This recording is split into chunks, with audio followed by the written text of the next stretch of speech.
ஆமாம். சிஸ்டர் கன்னியாகுமரியில் இருக்கும். ஆமா, கன்னியாகுமரி ஃபுல்லாவே வந்து சுப்பி ஐட்டங்கள் தான் செஞ்சு செஞ்சு விப்பாங்க.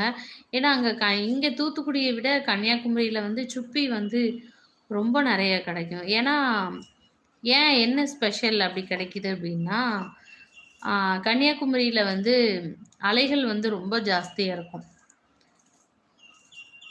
ஏன்னா வந்து அது ஆண் கடலும், பெண் கடலும் வந்து சந்திக்கிற இடம். அது வந்து. இங்க வந்து ஆ ஆ பெண் கடல் தான் இருக்கு. ஆண் கடல் தான் இருக்கும். இந்த மாதிரி ஏதாவது ஒரு கடல் தான் இருக்கும். ஆனா நம்ம கன்னியாகுமரியில வந்து என்னன்னா 2 கடலுமே சேர்ந்து சந்திக்கிற இடம் தான் அந்த பகுதி. அதனால தான் அங்க சுப்பிகள் வந்து அதிகமா வரும். ஆ சுப்பியிலேயே சுப்பியும் குழம்பு வைப்பாங்க. நெறைய அங்கேயே பார்த்தீங்கன்னா வித்துட்ருப்பாங்க. சுப்பியுமே கன்னியாகுமரிக்காரங்க வந்து ரொம்ப ஸ்பெஷலா விரும்பி சாப்பிடுற ஒண்ணு. சுப்பி.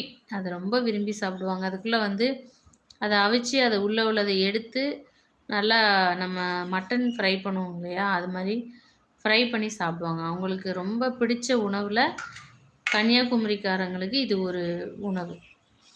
நான் பிரியாணி சாப்பிட போறேன் கடைக்கு. சாப்பிடுங்கங்க.